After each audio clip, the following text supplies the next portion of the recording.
தமிழர்கள் தான் அவங்க. தமிழர்கள்லேயே இஸ்லாமியர்களை தனியாக பிரித்து வச்சிருக்கிறதுன்றது தான் ரொம்ப ஏற்புடையது இல்லாமல் இருக்குது. ஒரு 100 வருஷ சினிமாவில் என்னவா இருந்தது அப்படின்னு பார்த்தீங்கன்னா, ஆரம்ப காலகட்டத்தில் படத்தில் ஒரு சாம்பிராணி போடுற பாய் ஒருத்தர் வருவார். அப்புறமா என்னென்னு பார்த்தீங்கன்னா, கறிக்கடை பாய் ஒருத்தர் இருப்பார். அப்புறம் அது தாண்டி என்னவா இருந்துச்சுன்னு சொன்னால், இந்த கமர்ஷியல் திரைப்படங்களில் துபாயிலேருந்து ஷேக் வருவார்.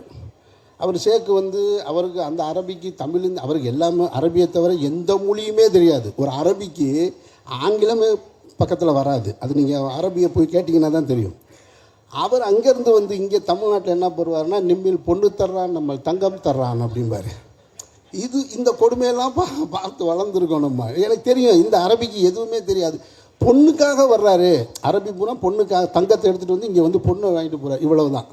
அப்புறம் 90களுக்கு பின்னாடி நடந்தது என்ன அப்படின்னு சொன்னால், இந்திய அரசியலில் இஸ்லாமியர்கள்னால் தீவிரவாதிகள். அதில் நிறைய நடிகர்கள், இயக்குநர்களுடைய பங்களிப்பு தொடர்ச்சியாக இருந்தது. தொடர்ச்சியாக இப்படியே இருந்துக்கிட்டே இருந்தது. இஸ்லாமியர்கள்னால் ஒன்று தீவிரவாதியாக இருப்பாங்க. தொடர்ச்சியாக படங்களெல்லாம் பார்த்தீங்கன்னாக்கா கசன் கான், அந்த கான், இம்ரான் கான், இப்படி வெறும் வில்லன்களாக சித்தரிக்கப்பட்டுக்கிட்டு இருந்தது.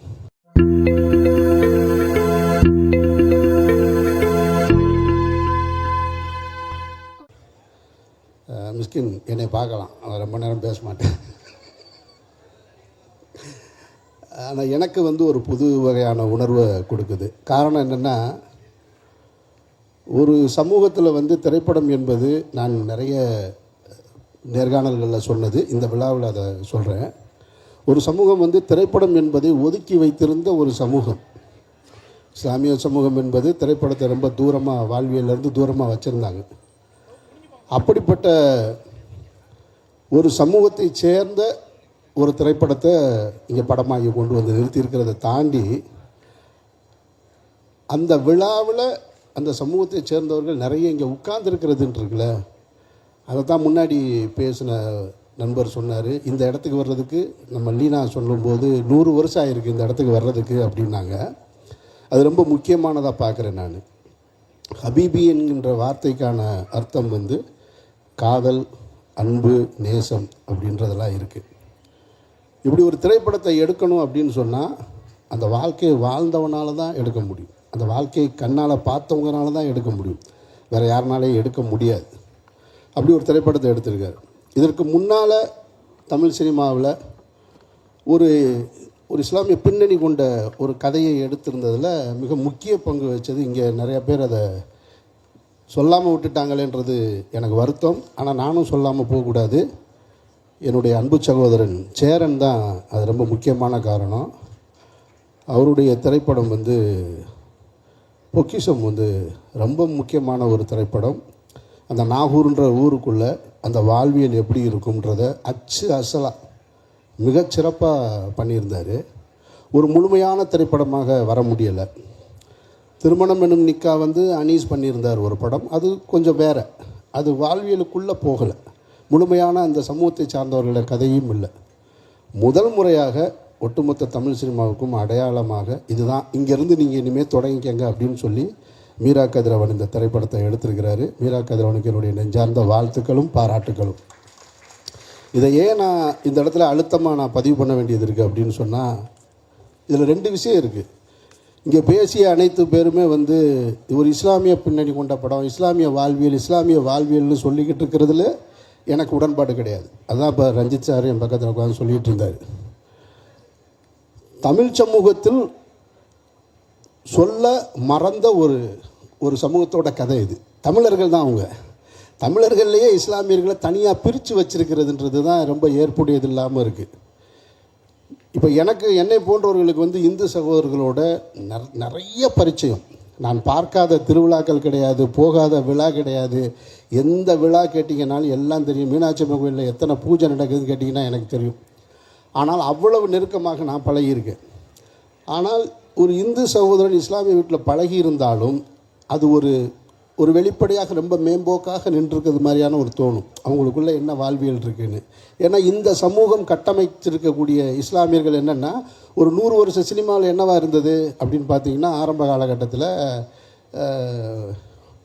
படத்தில் ஒரு சாம்பிராணி போடுற பாய் ஒருத்தர் வருவார். அப்புறமா என்னென்னு பார்த்தீங்கன்னா, கறிக்கடை பாய் ஒருத்தர் இருப்பார். அப்புறம் அது தாண்டி என்னவாக இருந்துச்சுன்னு சொன்னால் இந்த கமர்ஷியல் திரைப்படங்களில் துபாயிலேருந்து ஷேக் வருவார். அவர் ஷேக்கு வந்து அவருக்கு அந்த அரபிக்கு தமிழ் அவருக்கு எல்லாமே அரபியை தவிர எந்த மொழியுமே தெரியாது. ஒரு அரபிக்கு ஆங்கிலமே பக்கத்தில் வராது. அது நீங்கள் அரபியை போய் கேட்டிங்கன்னா தான் தெரியும். அவர் அங்கேருந்து வந்து இங்கே தமிழ்நாட்டில் என்ன பண்ணுவார்னா, நிம்மில் பொண்ணு தர்றான், நம்ம தங்கம் தர்றான் அப்படிம்பார். இந்த கொடுமையெல்லாம் பார்த்து வளர்ந்துருக்கோம் நம்ம. எனக்கு தெரியும் இந்த அரபிக்கு எதுவுமே தெரியாது. பொண்ணுக்காக வர்றாரு, அரபி பூரா பொண்ணுக்காக தங்கத்தை எடுத்துகிட்டு வந்து இங்கே வந்து பொண்ணை வாங்கிட்டு போகிறார், இவ்வளவு தான். அப்புறம் 90களுக்கு பின்னாடி நடந்தது என்ன அப்படின்னு சொன்னால், இந்திய அரசியலில் இஸ்லாமியர்கள்னால் தீவிரவாதிகள். அதில் நிறைய நடிகர்கள் இயக்குநர்களுடைய பங்களிப்பு தொடர்ச்சியாக இருந்தது. தொடர்ச்சியாக இப்படியே இருந்துக்கிட்டே இருந்தது. இஸ்லாமியர்கள்னால் ஒன்று தீவிரவாதியாக இருப்பாங்க. தொடர்ச்சியாக படங்களெல்லாம் பார்த்தீங்கன்னாக்கா கசன் கான், அந்த கான், இம்ரான் கான், இப்படி வெறும் வில்லன்களாக சித்தரிக்கப்பட்டுக்கிட்டு இருந்தது. அதெல்லாம் இல்லைப்பா. நெசவாளர்கள், திருநெல்வேலி பக்கத்தில் இருக்கக்கூடிய நெசவாளர்களை பற்றிய வாழ்வியல் இது. ஏன்னா நெசவாளர்கள் அப்படின்னு சொன்னால், இப்போ நான் மதுரையை சேர்ந்தவன், சௌராஷ்டிர சமூகத்தை சேர்ந்தவர்கள் தான் நெசவாளர்களாக இருப்பாங்க. பெரும்பான்மையாக இருக்கிறவங்க, மதுரையில் பெரும்பான்மை சமூகமாக இருக்கிறவங்க அவங்க தான் நெசவாளர்கள். நான் சின்ன வயசுலேருந்து அவங்கள தான் பார்த்துருக்கேன். ஆனால் திருநெல்வேலியில் இஸ்லாமிய குடும்பம் நெசவு செய்கிறாங்க அப்படின்றது இருக்குல்ல, இப்படி ஒவ்வொரு ஊர்லேயும் மனிதர்கள் வாழ்ந்துக்கிட்டு இருக்காங்கன்ற பதிவு பண்ணுறது இருக்குல்ல, அந்த பதிவு தான் இந்த படத்தை ரொம்ப முக்கியமான இடமா நான் பார்க்குறேன். நான் வாழை திரைப்படத்திற்கு பின்னால் நான் இத்தனை இயக்குநர்களை சந்திச்சிருக்கிறது இங்கே தான். எல்லா படத்துக்கும் அப்படி ஒரு சிறப்பு கிடைச்சிடாது.